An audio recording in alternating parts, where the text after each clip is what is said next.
Guys, it's Angela back again already from Communing with Cards. Can't believe I'm like recording 3 days in a row, but I got so excited when I checked my mail today because I had an unexpected treasure. Well, expected, but so it's the Little Bird Tarot by Shanna D. I know people have been showing a lot of prototypes, and I'm not going to do like an official walkthrough, but I did back this on Kickstarter when the campaign was live. And so I had gotten some updates that it was going to be shipping soon, but I hadn't gotten any shipping notification. So I wasn't really on the lookout for it to arrive. And then today it was a surprise. And so I work from home. I'm very blessed to do that. So I didn't want to tear into it right away. So I let it sit in my room with some incense and some crystals and kind of chill out. And after I had wound down from work, I came and dug in, and I'm so excited. So, oh my gosh. Okay. The box is beautiful. The box is absolutely beautiful. It's the one piece, has the ribbon. I love it. I love it. I love it. And look, it's so pretty. The book is amazing. Like, I haven't dug into it too much. I read the intro information, and I did kind of flip through and look at a few of the cards that are always kind of my favorite tarot cards, just to get a feel for it. And it's absolutely stunning. Shanna, God bless her. She gives you, which I'm sure everybody that's done a walkthrough of this has pointed this out because I watched them all. It does tell you the name of the bird and the botanicals, if there are any represented. And then it points those out with information about both of them in the write-up for the card. And there are like little field notes and journaling questions passed all through here. This is just absolutely beautiful. Love it. The card backs are gorgeous, absolutely gorgeous. The card stock is gorgeous. So what we're gonna do, I'm gonna flip through a few just because they're so pretty, and I wanna show it off because it's so gorgeous, and I wanna look at it at the same time. I'm gonna grab a few things off my shelf, I think, and we're gonna try some pairings. It's already claimed a crystal that it likes. This is a black flower agate. It likes it, so that's cool. And I've already done an initial spread, like a deck interview type thing, kind of get to know you kind of thing, that I do have the cards pulled aside over here to the left, and I'll share that because this is gonna be one of those crazy intuitive reading decks for me, and I am so excited because of how the very first one went. So let's just take a look at a few. This is the Three of Pentacles. They're already out of order. I've been shuffling. Eight of Pentacles. The Nine of Swords. So pretty. The King of Pentacles. The World. That is beautiful. The Star. The King of Swords, or the Knight of Swords, I'm sorry. Yes, absolutely. That says Knight of Swords to me. The Page of Swords. He's adorable. The Two of Swords, the King of Cups. Let's look in the guidebook at the King of Cups because I've been talking about him a little bit with my elemental readings, talking about how he feels murky to me. So I want to see what she has to say. So the King of Cups, he's absolutely beautiful. I mean, look at this art. This is Audubon artwork, right? How Shanna managed to pair these up as tarot that makes sense. It's brilliant. It's absolutely brilliant. Okay, so the King of Cups. The key word is steadiness. I don't necessarily feel that, but he is a Louisiana heron. Named for its distinctive three-toned plumage, the Louisiana heron boasts a tricolored appearance featuring a bluish-gray back and wings, a white belly, and a neck adorned with a mix of white and reddish-brown or cinnamon-colored feathers. In the serene realm of the Louisiana heron, whose tricolored plumes mirror the balance of the King of Cups, immerse yourself in the waters of emotion and intuition. Like the heron, navigate through the landscapes of marshes, swamps, and coastal realms. symbolizing the depths of the subconscious. There we go. There we have it. The marshes, the swamps, and the depths of the subconscious. Now, this right up, says that this king, this card, the King of Cups is a master of balancing those emotions. Okay, maybe what I'm always seeing when I look at that is more of the shadow side of him, where he kind of sinks into those depths a little bit and gets a little murky. This is absolutely beautiful. So there is a field note for him, which is cool. Delicate in form, beautiful in plumage, and graceful in its movements. I never see this interesting heron without calling it the Lady of the Waters. Gorgeous. Watch its motions as it leisurely walks over the pure sand beaches of the coast of Florida, arrayed in the full beauty of its spring plumage. That is gorgeous. I am in love. I am in love with this deck, you guys. The Ace of Wands, the Ace of Cups, the Six of Wands, the Five of Wands, the Ten of Pentacles. I love this Ten of Pentacles. It's just amazing to me how this found art like this, right? It's like curated Audubon art. That you can really see the tarot in it for the most part, right? I mean, it's just, I don't know that this would be for a beginner. Although, if a beginner loves it, by all means get it. The book seems to be great. Oh, look at that King of Wands. But if you have, I feel like, I mean, I am by no means a tarot expert. I don't know how anybody possibly could be, given the nature of tarot. But if you have, a foundational knowledge, I think you could pick this up and read with this. The cat is officially on the table. He loves listening to birds in the window, so I guess he wants to look. Look at that Death card. Wow, there's his whiskers. Hi, Piggy.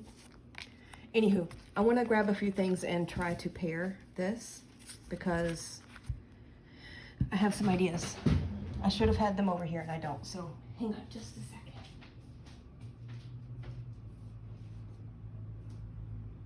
I found one.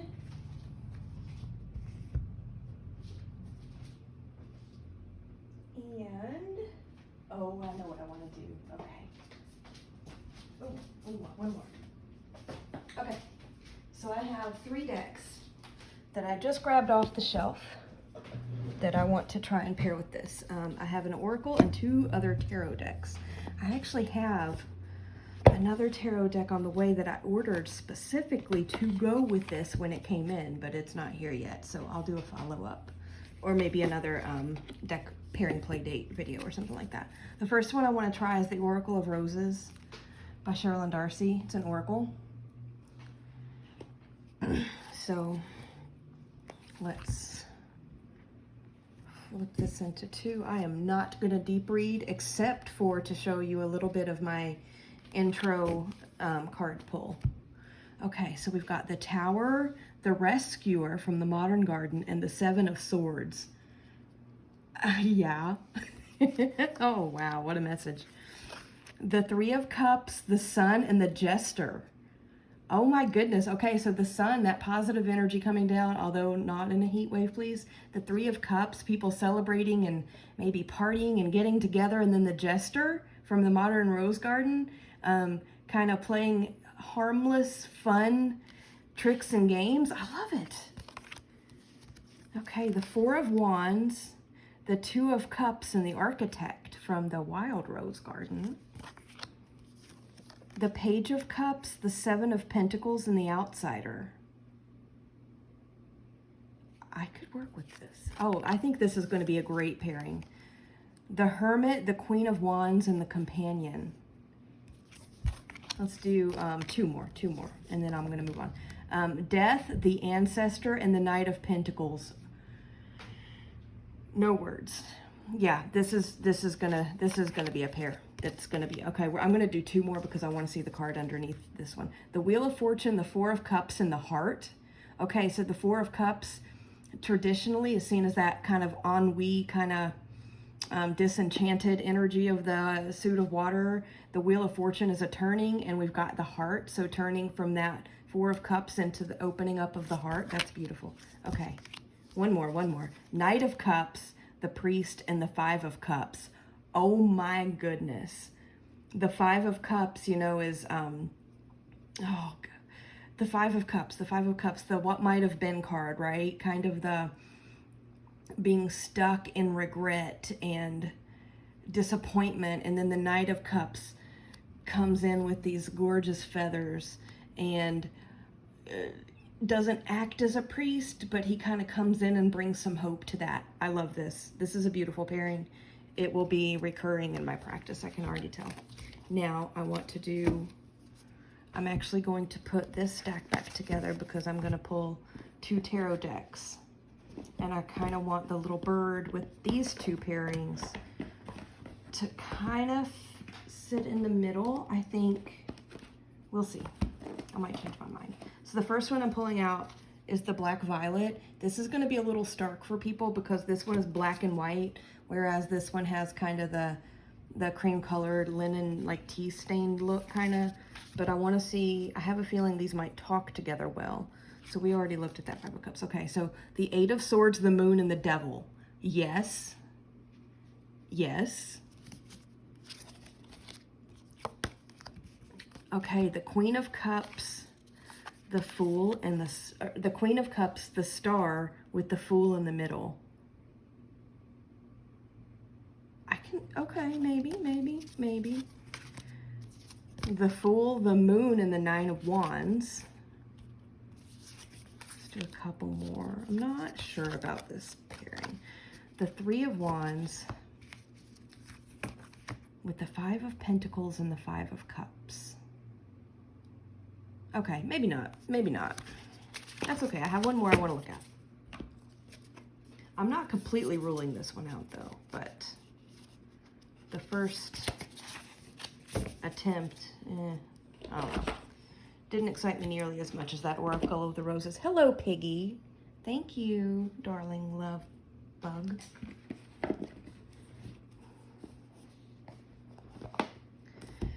Piggy doesn't only come out and jump on my table when I'm reading tarot, when I'm recording. He does it anytime I'm sitting here reading tarot, because I read tarot all over my house.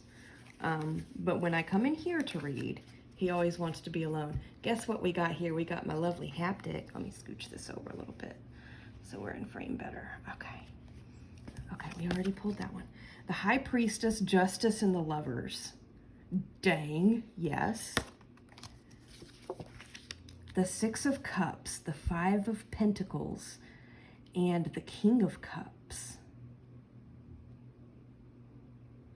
You know what I'm getting with this one? I just, like, it just went boom.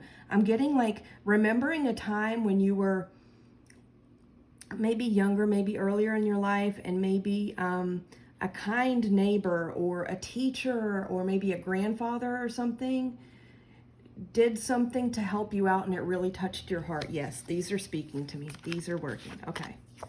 The Judgment, the Ace of Swords, and the Ten of Cups.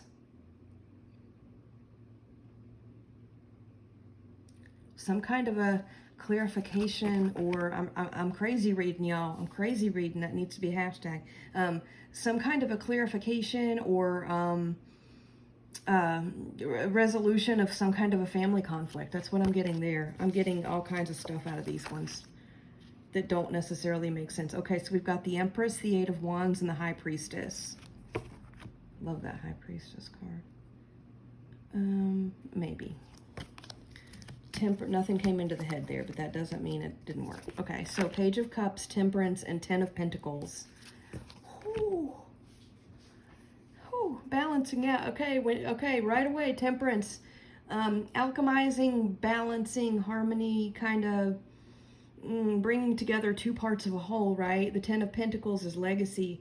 It's really in the earth suit. The Page of Cups is really learning about the flowy emotions, the feelings, and the relationships and the intuition. And so what we're getting is that somebody, what just popped into my mind is that somebody new, just starting out in the world on their own, and they need to learn that this career path And these steps, you know, that you're supposed to take from college all the way to retirement aren't the only thing that matter. They need to make sure that they bring in some of these feelings and really set their priorities straight coming in so that they end up with kind of a harmonious life at the end.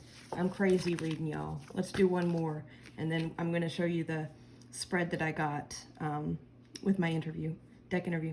The World, the King of Pentacles, and the Page of Pentacles. Okay. I mean, that works. Sure. Okay. I'm not doing any more. I promise. I'm done. I'm not going to go there. Let me know what you guys think about those pairings. I wasn't really feeling the Black Violet. I thought I would, but yeah, it's okay. I'm loving it with Haptic, which I had a feeling I would, and it blew me away with the Oracle of the Roses, Sherilyn Darcy deck. Did I show the box on that in case anybody's not familiar with it? Sherilyn Darcy, Oracle of the Roses. This Oracle deck works with flipping everything. I don't even understand how, but it's magnificent. So I am in love with the little bird. The little bird is checking all the boxes for me. I had a feeling that it would. I had very high hopes, and I was terrified that I was going to be disappointed, but I am so not. Some of the reasons that I wanted this deck, I love the artwork. I have a lot of like prints of birds and botanicals hanging around my house that they're not Audubon specifically, but they're a similar style. I just love it. This is my aesthetic for sure. And I love birds and I love plants. And the other thing is my grandmother loved birds and plants. And so this reminds me of her. Now that I have it in my hands, I've already noticed looking through it that there are several birds and plants that I recognize, that I have personal experience with. So I am madly in love. Okay, let me show you what I got from my first reading. We're gonna go back through it together because I gasped as this reading unfolded. So I'm gonna have to zoom out a little bit, but I'll do my thing. Okay, so this is what I got. Let me lay them out and then I'll lift them up so you can see better. And okay, so when I first pulled it out, after I had shuffled it kind of ritualistically and done a little bit of incense and so on and so forth, and I had flipped through and looked at some of them, and I'd kind of thumbed through the guidebook a little bit. I pulled the deck. I did some more shuffling, and I said, I'm so glad you're here. Please tell me about something about yourself. And I got the Two of Wands, the Nine of Cups, which is one of my favorite cards in the deck already for very specific reasons, and the Eight of Swords. So what I got from this is the Nine of Cups is not in the elemental reading like I did yesterday, where I was literally doing an elemental check-in, but in tarot in general is, a card of satisfaction, but it's of personal accomplishment in the realm of emotions, right? That is not what I got when I pulled this card. This is going to be a crazy intuitive one for me. This has a crow and a black walnut tree.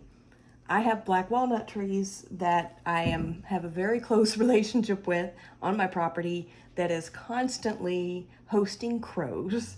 The black walnut tree to me is, let's see what the guidebook says about the black walnut tree, because I did look, but I want to see exactly how she worded it. It's not how I think of the black walnut tree, but let's see what she said. So the key word for the overall card is satisfaction. The black walnut tree symbolizes abundance by providing valuable resources. As it bears its nutritious nuts, it represents the achievement of your heartfelt wishes. The tree's hidden treasures within its tough shell parallel the idea that sometimes the most precious rewards are found within, waiting to be uncovered. That is gorgeous, and it's not untrue of a black walnut tree.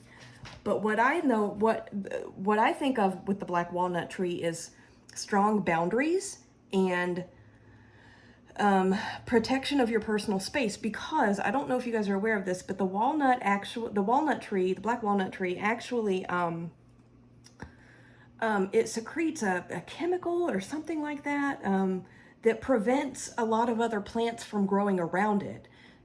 Some plants can, but only the ones that are not affected by that chemical or whatever it is. I don't remember exactly what it is, but you can Google it and find out. So there are a lot of things that will not grow around a black walnut tree. Talk about, personal space and boundaries. That's why I love them. The area, I have a little copse of black walnuts way up the hill on my property, and that little copse of trees is a very sacred space to me, and it feels very consecrated, and it feels very private, even though I don't have a fence around it or anything. It feels like a really protected space. And there really isn't much growing around it, to be honest. So yeah, except some moss, because there's anyway, whatever. So yeah, y'all, if y'all have seen my videos before, I ramble when I get into these, especially these intuitive readings. So, and then the Eight of Swords. The Eight of Swords is that the Eight of Swords is in the suit of the swords, obviously, which is the element of air, which is the mind and the intellect, communication. What's interesting is I've been reading a lot of books lately that aren't necessarily tarot, but they're kind of tarot adjacent. And there was one that I got into that said that compared the communication elements of the suit of swords to narrative, which makes a lot of sense because people's interpretations and narratives of events can vary widely, even when they're based on the same lists of, concrete facts like dates and times and places and things like that, right? So I thought that was interesting. So I'm digressing all over the place. We're not even off the top row. So what I read the Nine of Cups. I did leave the concept of satisfaction and personal happiness in the background when I was reading, but I also got that really safe space.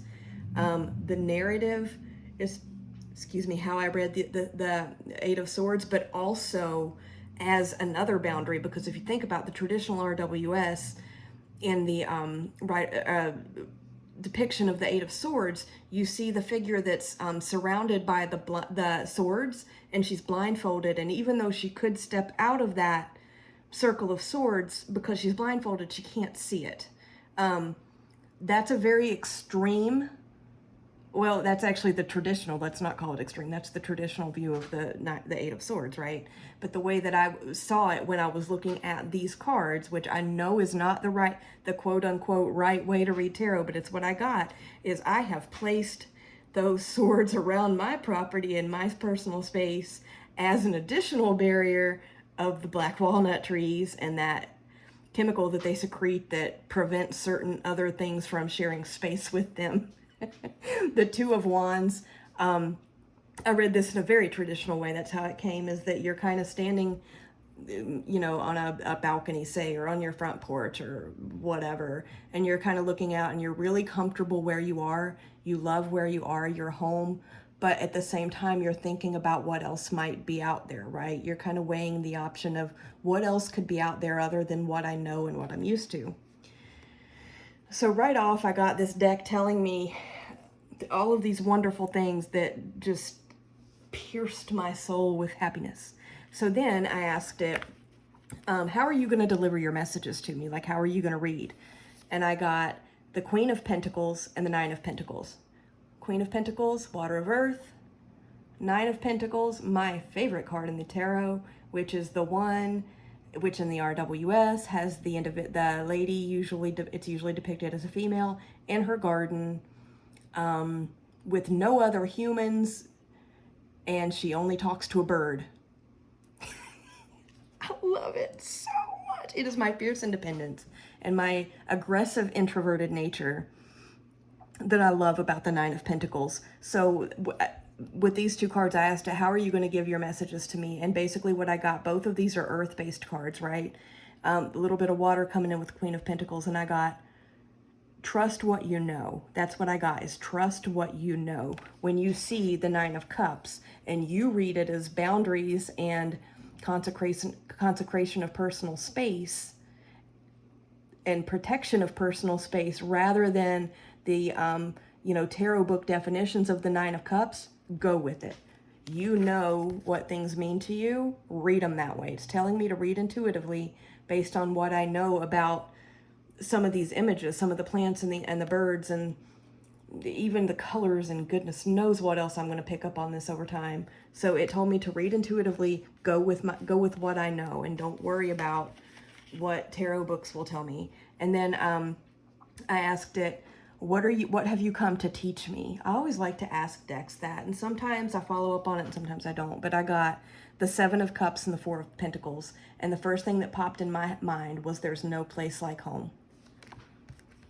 Right up here, standing on my wraparound porch, loving where I live, but thinking what else is out there. And right down here at the bottom, it's just saying, you know what? There's no place like home, girl. You can look at those Seven of Cups. You can look at all those possibilities, and you can daydream about what Scotland would be like, and what the Black Forest in Germany would be like, and what the fog, you know, in the Pacific Northwest would be like. But there is no place like home. You are deep, stably rooted where you are. You have deep, deep generational roots here. Daydream all you want. This is where you're supposed to be. You are home. Y'all, goodness gracious. Straight out of the box, and I'm having a whole situation with this deck. That does not always happen with me. Sometimes, you know, it takes a little bit more time, but I literally have this one telling me, trust my gut, and there's no place like home. I love it. I would love to see other people, what they're going to pair with. I know we've seen some great ones already. I know Krista Chronicles did a flip through the prototype that she got and showed some interesting pairings. I would love to know what everybody else is working with, is going to be using it with, if anything. If anybody else is getting crazy intuitive hits. Oh, one more thing. The Nine of Pentacles. This is, I think it's a thrush bird, I don't remember, but it's a chinkapin tree. Not a very popular tree. Many people have heard of it. This is a very common tree in my area. My dad remembers when he was young, growing up even deeper in the mountains than I did. He would go, you know, just play in the woods all day when he wasn't at school, and he would pick these little. The flowers aren't what this tree is famous for. It's actually these little. Oh, they almost look like they're probably about the size, maybe a little bit more of a walnut with its shell still on, like the green protective shell, not the inner one. But they're a little bit spiky. And so Dad and his siblings and friends would actually like pick these chinkapins off the ground and play with them and like throw them at each other and stuff. So that was another, you know, Nine of Pentacles. This is your home. Sorry, stories from Daddy. Sorry for the diversion, but I'm so enamored with this because it's totally speaking my language. Let me know what you want to pair it with. Let me know if it speaks to you the same way that it's speaking to me. Maybe not with the same messages, but in the same crazy off-the-wall intuitive way. And I'm so excited. I am so excited. I love this deck. Thank you, Shanna D. I'm going to have to tag you in this because what you have made here is a treasure. You guys have a great afternoon. I'm going to go play with this some more and like squeal in delight. So have fun. Until next time. Bye-bye.